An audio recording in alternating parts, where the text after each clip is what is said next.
The moment you were born, your fate was already written, though you didn't know it yet. With that first ice-cold breath burning your lungs, you were given two paths. Either you would carve your name into history with an axe and live forever, or you would vanish beneath the snow, forgotten as if you never existed. Now close your eyes.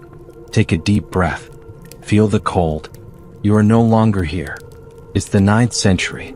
You've just opened your eyes in the ruthless fjords of Scandinavia. You are a Viking warrior. This is your ST. Worry. Darkness. Nothing but darkness, and the sound of wind howling outside. But this isn't an ordinary wind. It feels like the gods themselves are screaming across the sky. The air inside the room is thick with smoke that burns your throat. This is your father's home. A longhouse, the single-room wooden hall where your people live. The smell of wet wool, dried fish, and burned wood blends together. Suddenly, you're ripped away from that safe darkness. Freezing air, sharp as a blade, hits your skin. You scream. That cry isn't just proof of life. It's your declaration to this brutal world. I'm here, and I will survive. The voices around you blur together. A woman, maybe the midwife, wraps you in rough cloth. But don't be fooled. This is not a merciful place. In the corner stands your father.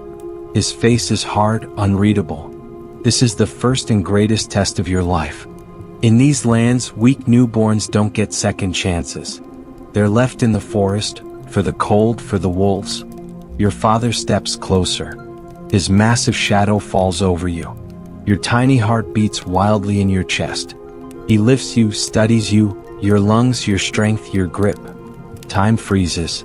If he sets you down, your story ends before it begins. But he doesn't. He pulls you to his chest and sprinkles water over you. He gives you a name. In that moment, you earn your place among the Viking people. You are given a soul. You are given a ciel. You breathe in the warmth of his fur cloak and win your very first victory, simply by surviving. The crackle of the hearth starts to sound like a lullaby. For now you are safe. But even here in the shadows, you can feel the presence of the Norns, the weavers of fate. In Norse belief, your destiny is knotted the instant you're born, and it cannot be undone. Days turn into months, months into years. The fire in the longhouse never goes out. The floor you crawl on is packed earth, covered with dry grass. Life revolves around the long fire pit at the center of the hall. Your mother spins wool, humming old songs, not just melodies but stories of ancestors, giants, and gods. One day, as you sit by the fire, the door slams open. Snow-filled wind rushes in, followed by towering men. These are your father's warriors. You smell salt from the sea, and blood. They've returned from a raid. You can't look away. The scars on their faces, ice in their beards, the wildfire in their eyes. Are you scared? No. You feel something else, pulling you toward them. You want to be like them. The firewood pops. Sparks fly. Your eyes drift to your father's shield hanging on the wall. The paint is chipped, the wood split. You imagine the battles it's seen, the lives it saved, the blows it took. One day that shield will be on your arm. You'll carry its weight. The thought twists your stomach, half excitement, half fear. One night, a traveling seer, a Volva, comes to your village. Her face is lined with age, her eyes sharp, like they see beyond this world. Everyone gathers around her in silence. She throws bones onto the ground, reads shapes in the smoke. Then she stops. Her eyes lock onto yours. You feel exposed, like she's reading your soul. You, she rasps, your path is drawn in blood. A great storm awaits you. But what comes after, gold or ash, I cannot see. Even with the fire burning, a cold sweat runs down your back. Everyone is staring at you. You know then, you will never be just a farmer or a fisherman. Your fate holds clashing steel and burning villages. That night, sleep won't come. Curled beneath animal hides, you listen to wolves howling outside, almost as if they're calling your name. Smoke drifts through the roof opening and disappears into the night. Morning light slips through cracks in the wooden walls. But you don't need sunlight to wake up. The village is already alive, hammering from the forge, restless animals, shouting voices. You're no longer a baby. You're growing. And growing up here doesn't mean playing games. It means preparing for life. Breakfast is skyr, thick, sour yogurt, eaten from a wooden bowl. The taste is sharp, but it makes you strong. Today matters. You and the other children are heading down to the fjord. When you step outside, the air hits your face, clean, biting, burning your lungs. The village sits in a bay where steep mountains crash into the sea. Black cliffs rise like silent guards. And the ocean, gray, violent, endless. In the distance, your father's ship rests on the shore. A drakkar, a long ship with a dragon head carved into its bow to strike fear into enemies. It's like beautiful, terrifying. You meet the other kids, but your games aren't hide and seek. You carry wooden swords and small wicker shields. You're playing who is king. Capture the hill, push everyone else down. Sounds simple. It isn't. Among Viking children, pain is a teacher. Bjorn charges at you. He's bigger, stronger. His eyes aren't playful, they're focused, determined. You swing. Time slows. If you back away, you're branded a coward. If you stand your ground, it's going to hurt. Most would run. You don't. You plant your heels in the mud and block his strike. Your arm goes numb. Your bones ache, but you don't move. Then you shove him hard, sending him crashing into the dirt. The others cheer. Bjorn stands up. His lip is split. Blood drips from his nose. He doesn't cry. He looks at you and smiles. That blood becomes your first bond. Because here, friendships aren't built with words. They're built with shared pain. From a distance, your father watches. He gives a small nod. That silent approval means more to you than 1,000 compliments. Later, the village elders gather beneath the trees. You sit nearby listening. They tell stories of the gods. Odin sacrificing his eye for wisdom, Thor crushing giants with Mjolnir. These stories aren't just entertainment. They teach you how the world works. Be brave, an old man says. Valhalla only opens its doors to those who die with a sword in hand. Valhalla, the great hall of fallen warriors. You imagine golden shields, endless feasts, and eternal battle. You begin to understand, death isn't something to fear. It's the doorway to real glory. That afternoon, your father takes you beyond the fields where the thralls work, to the edge of the forest. He hands you a real bow. The forest, he says, is as dangerous as the sea. Trolls, giants, hungry wolves. But we are hunters, not prey. The bow is heavier than you expect. You struggle to draw it. Your first shot misses. The second buries itself in the dirt. Your arms shake. The string cuts your fingers. They bleed. You want to quit. Your father's eyes are on you. Pain fades, he says. Shame lasts forever. You breathe in. Listen to the wind. Smell the forest. You draw again. Ignore the pain. Release. The arrow flies and thuds into the tree. Not dead center, but it hits. Your father's hand rests on your shoulder. Good, he says. That single word feels like a medal. As evening falls, the village grows quiet. There's been a death. One of the warriors has died from wounds taken in a raid. His body lies in a boat, surrounded by his sword, his shield, the things he loved. The boat is set on fire and pushed out to sea. Flames dance on the water. No one speaks. This is the first time you've seen death up close. The man is gone, but everyone talks about his name. How he fought. How he lived. And you realize something. One day you'll be on that boat too. When that day comes, what will they say about you? You return home exhausted. Snow begins to fall again outside. Childhood is fading. Innocence is giving way to something harder. The wooden sword will become steel. And your enemies won't smile when they fall. As your eyes close, you dream of a ship cutting through massive waves toward unknown shores. Your hands are on the helm. Night settles in, and the stars burn cold. LD in the sky. Time passed quickly, like the brutal winds of Scandinavia. You're no longer the child playing in the mud. You've grown taller. Your shoulders are broader. Your hands are rough with calluses. Even your voice now carries the deep weight of your father's. But becoming a man isn't about growing a beard. In these lands, manhood is proven with blood, and without fear. Spring arrives. The snow melts. Water roars down from the mountains into the fjord. That sound isn't just nature waking up, it's the opening of the Viking season. The village is alive with preparation. Ships repaired during winter are coated with tar. Swords are sharpened. Your father is watching you closely. This year it will be decided whether you board that ship. You stand on the shore. The Jarl, the chieftain, walks the line choosing who will sail. Everyone stands shoulder to shoulder. Your heart pounds like it's about to break your ribs.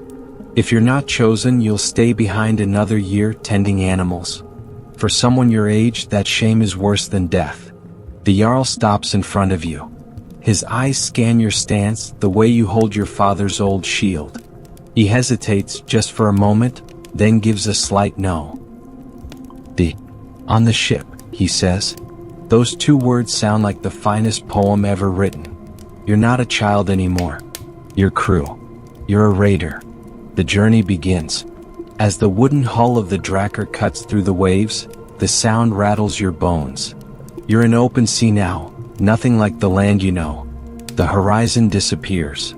The world becomes gray sky and black water. Your stomach churns. Bile rises in your throat, but you don't vomit. Vomiting is weakness. The seasoned warriors beside you sing as they row. You join them. The oar burns your shoulders. Your hands blister. You don't stop. At night, freezing wind cuts into your bones. Beneath your damp wool cloak, you shiver and remember what your father taught you. How to read the stars, how to hold your course. You feel small in this endless void. And yet, you're part of this ship. Part of this brotherhood. Days later, a thin green line appears on the horizon. Frankish lands. Or Saxony. It doesn't matter. It's hunting ground. As you approach the shore, the order for silence is given. Oars slide from the water without a sound. The dragon head at the bow glides through the mist. When your feet hit the sand, the ground steadies you. But now the real test begins. Church bells start ringing. They've seen you. The shield wall forms. You're not in the front, you haven't earned that yet. But when chaos breaks loose, there is no front or back. The moment comes. Metal slams into metal. The noise is deafening. Suddenly, a man stands in front of you. Strange clothes. A rusted spear. In his eyes you see pure fear. He's your age. Maybe younger. Time stops. This isn't a game. This isn't wrestling Bjorn in the mud. If you don't strike, he will. Most people would hesitate. That hesitation would be their end. What about you? Something primal takes over, wiping away every rule of civilization. Your axe feels heavy in your hand. Without thinking, you swing. The vibration when metal meets flesh and bone shoots up your arm into your shoulder. The man collapses. You watch the light fade from his eyes. You've taken a life. Your stomach drops. Your throat tightens. Then comes something worse, victory. A savage pleasure born of survival. Warm blood splashes across your face. There is no turning back. A part of your soul dies on that beach. In its place, something hard, cold, and merciless is born. When the fighting ends, you stand in the smoking ruins of the village. Silver candlesticks, silk fabrics, stolen goods are carried to the ships. Your father approaches. He wipes blood from your face. Today, he says, Odin walked with you. He removes one of the silver rings from his arm and hands it to you, an oath ring. You're no longer just a warrior. You are bound to the Jarl and the clan as a full-grown man. That night, sitting by the fire, you stare at your hands. Are they still your hands? Or a killer's? It doesn't matter. You're alive. And the meat on your plate has never tasted better. A new day rises. Years are no longer measured by seasons, but by raids and plunder. You're no longer the reckless youth from that first voyage. Your beard reaches your chest. Your hair is woven into tight braids. Your body is a map of battles, each scar carrying a lesson. When you return home, the looks change. The young admire you. The elders respect you. You are now a Carl, a free man, a landowner. You have your own fields, your own animals, maybe even thralls. You sit at a feast inside the longhouse. It's warm, crowded, loud. Meat spills from drinking horns. You're seated closer to the Jarl's table, a clear sign of status. You wear silks and fine leathers taken from raids. Around your neck hangs a silver pendant shaped like Thor's hammer. A woman watches you. Astrid. Her eyes are as deep and blue as the fjord. Marrying her isn't just about love, it's power. A union between two strong families. There are no obstacles. And then the wedding day comes. Swords clash. Oaths are sworn.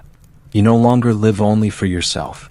The future of a family, a bloodline, now rests on your shoulders. But power always casts shadows. The Jarl is aging, and power hates a vacuum. Whispers spread through the village. A neighboring clan has crossed your borders. One morning, the watch horn screams. This isn't a raid. It's an invasion. Enemy ships enter the fjord. You're caught unprepared. Your father is old now, he struggles to lift his sword. Eyes turn to you. They're waiting for orders. That's when you understand what leadership really means. It's not charging first, it's swallowing fear and giving courage to others. Shield wall, you roar, Skjalborg. Your voice echoes across the shore. You line your men shoulder to shoulder. Shields lock together, forming a single mass of armor. The enemy charges, screaming. The impact is terrifying. Wood shatters. Iron rings. Human screams melt into one endless roar. Blows crash against your shield. Breathing becomes hard. The stench of sweat, blood, and dust burns your lungs. Bjorn is beside you, your childhood friend. Shoulder to shoulder. You trust him. War is never fair. The enemy line breaks at one point. A spear slips through the shields. You hear a choking sound. You turn. Bjorn. The spear is buried in his throat. Shock fills his eyes as he collapses. A gap opens in the shield wall. The enemy surges toward it. If that gap isn't closed, everyone dies. Panic spreads. Some start to fall back. This is one of the most critical moments of your life. There's no time to mourn. You step over your friend's body and throw yourself into the gap. Hold the line, you thunder, your voice cutting through the chaos. An enemy axe smashes into your shield, shattering it. You draw your axe and attack like a wild beast. Your madness fuels the others. For Odin, they scream, charging again. You hold the line. You drive the enemy back. The shore fills with their dead. That night, victory tastes bitter. Bjorn's body is placed on the pyre. Flames rise. Smoke climbs toward the sky, carving a path to Valhalla. In your hand is his blood-soaked bracelet. You throw it into the fire. Something inside you breaks. Your youth is gone, for good. You understand now, the price of power is loneliness. To lead is to carry the weight of sending those you love to their deaths. The Jarl approaches and places a hand on your shoulder. This time there's no warmth in his touch. In his eyes, he sees the wolf who may one day replace him. You are no longer just a warrior. You are a commander. And commanders never sleep peacefully. Fog rolls in and the world loses its shape. Your success fed your pride like a poisonous vine. Your name is no longer whispered only in your own fjord, but across the sea, in Saxon villages, spoken with fear. You believe yourself invincible, chosen by the gods. That belief becomes your downfall. A great fleet is assembled. The target lies deep in England, a monastery famed for its wealth, protected by a fortress. The intelligence seems solid. They are unprepared. They don't expect us. As your ships turn toward those fog-covered shores, the promise of plunder blinds you. You land. The air is unnaturally still. No birds. No wind. only the sound of boots sinking into mud. You move through a narrow valley, steep hills rising on both sides. A chill crawls up your spine. This isn't the fear of a hunter, it's the fear of prey. Something is wrong. Just as you're about to order a retreat, a horn echoes from the hills. Not your hoe. Arrows rain down, blackening the sky. Before you can raise your shield, an arrow slams into the neck of the man beside you. Then they come, heavily armored Saxon cavalry charging downhill. They are not wild like you. They are disciplined, mechanical. Shield wall, you shout, but it's useless. The valley is too narrow. You can't form ranks. Chaos erupts. This becomes the bloodiest day of your life. You swing your axe, but it glances off metal. Your enemies wear chainmail. Your blade can't bite through their iron. The sound of bones crushed beneath horses mixes with the screams of the wounded. The men your father trusted, the friends who knew you since childhood, fall one by one. A generation dies before your eyes. A blow strikes you. The world spins. Your vision blurs. You fall. Mud and blood fill your mouth. Most men would surrender here. Except death. What about you? You crawl behind a rock, gasping for air, heart hammering in your chest. A choice must be made. Will you stand and die for honor, or live in shame? Your eyes find the Jarl a few meters away, bleeding, dying. He looks at you, pleading. But reaching him would be suicide. You look away, and you run. Into the forest, into darkness. You leave behind more than friends.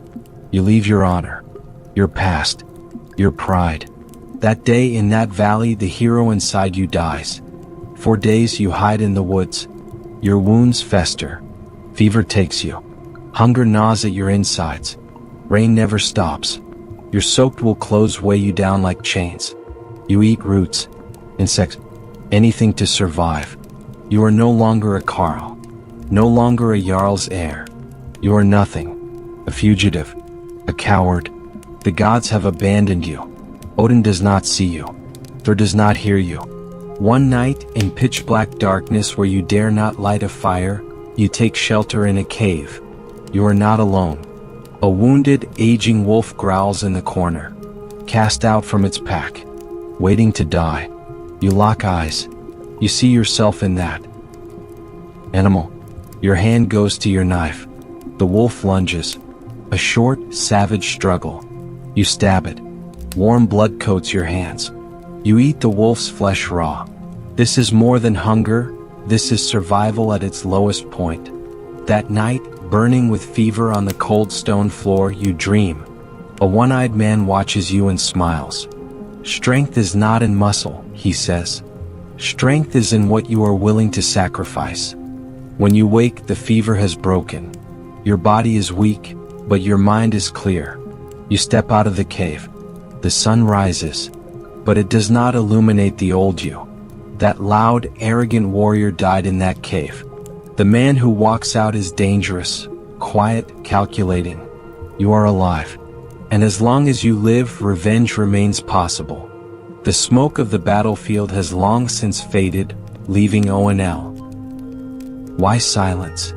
Your wounds harden into scars. Your journey home is no saga, it's a ghost story. You steal a small fishing boat and endure weeks of suffering before reaching your fjord. When you enter the village, no one recognizes you. Your face is gaunt, your body hollow. The old spark in your eyes is gone, replaced by something cold and bottomless. Everyone believed you were dead. When your wife Astrid sees you, she doesn't cry. She freezes, like someone staring at a ghost. You cannot return to your old place, to the Jarl's table. You failed. In the eyes of the people, you are a symbol of defeat. But you know something they don't. You have changed. You are no longer the young man who swings his axe at everything. In that forest, in that cave, you learn something vital. Victory on the battlefield is temporary. True victory is breaking the enemy's mind. You retreat into isolation.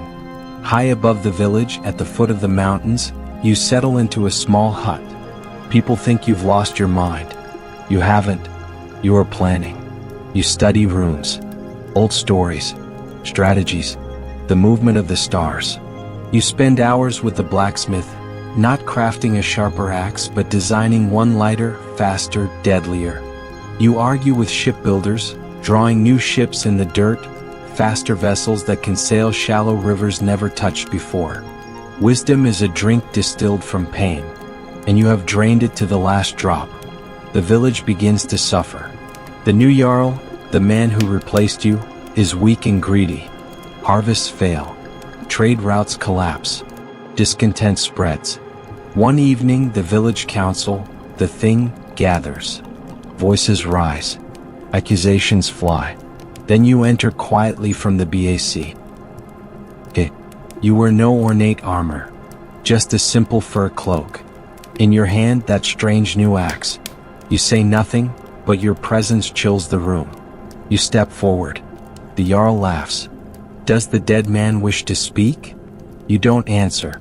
You simply look at him. In your eyes, he sees the man who killed a wolf in the dark forests of England. His smile freezes.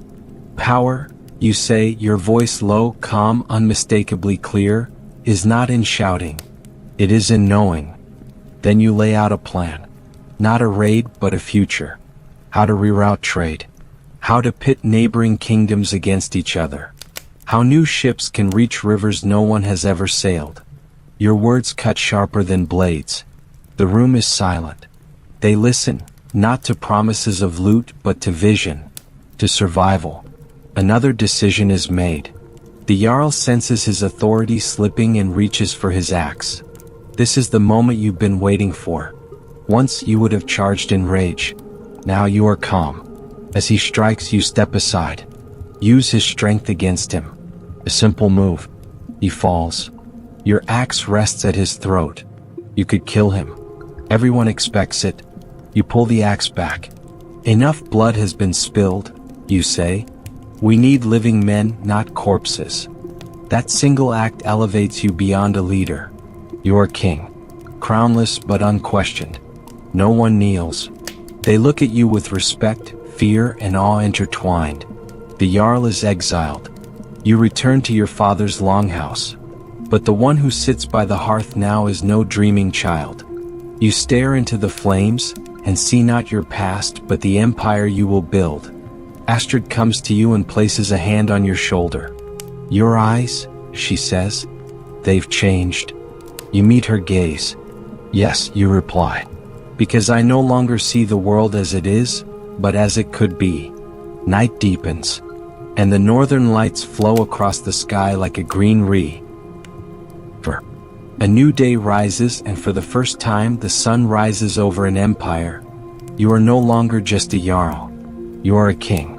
You united the strongest clans of the north, not through bloodshed but through wisdom and strategy. Your conquests are no longer about burning and destroying, they're about building.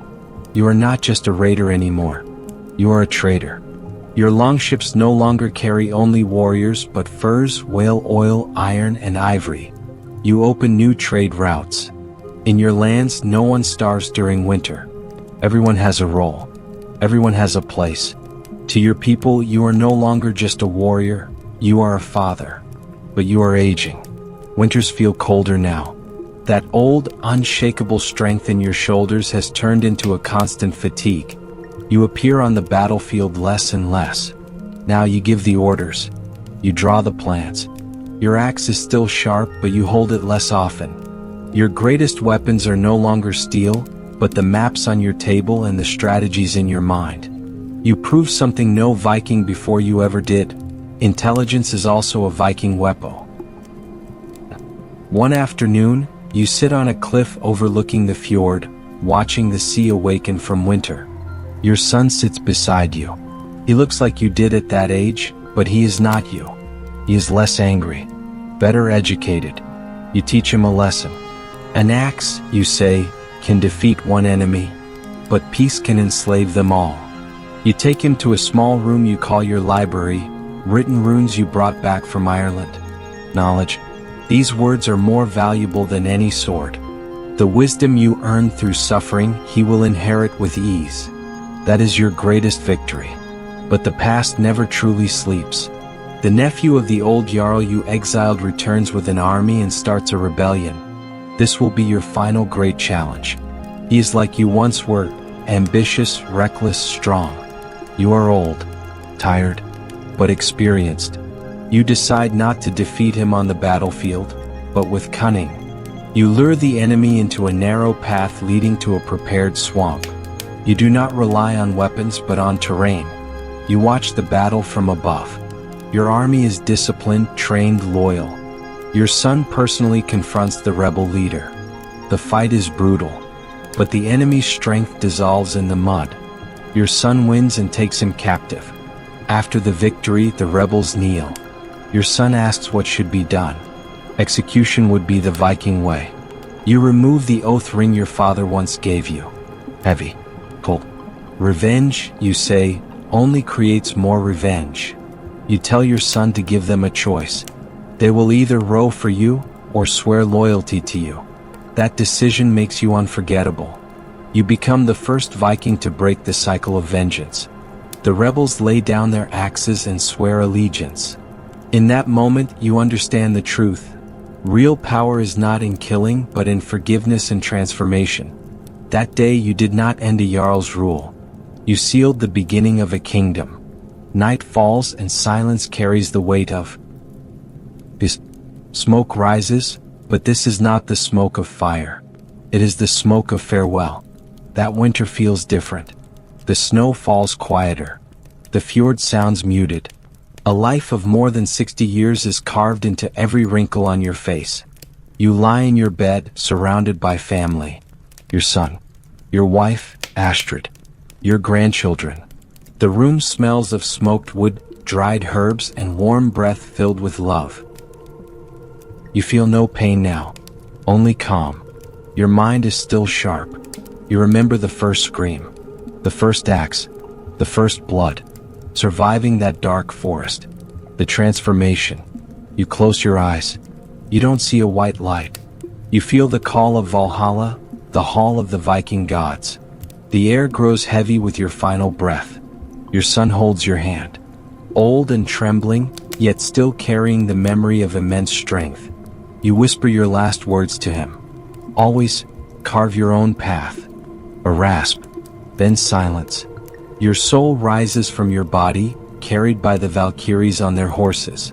Below, from the fjord and the mountains, you hear the sound of your life. Axes cutting wood, hammers striking iron, ships setting sail.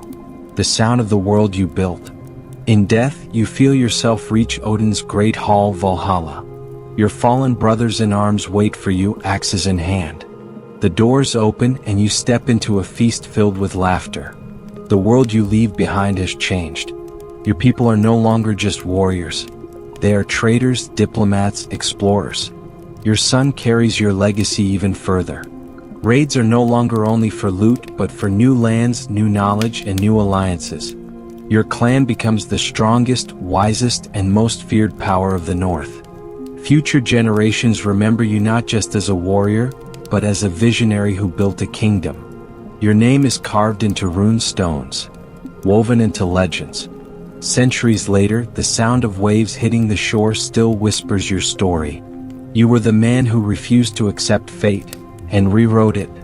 You built a bridge from barbarism to civilization. You are a leg. Indeed.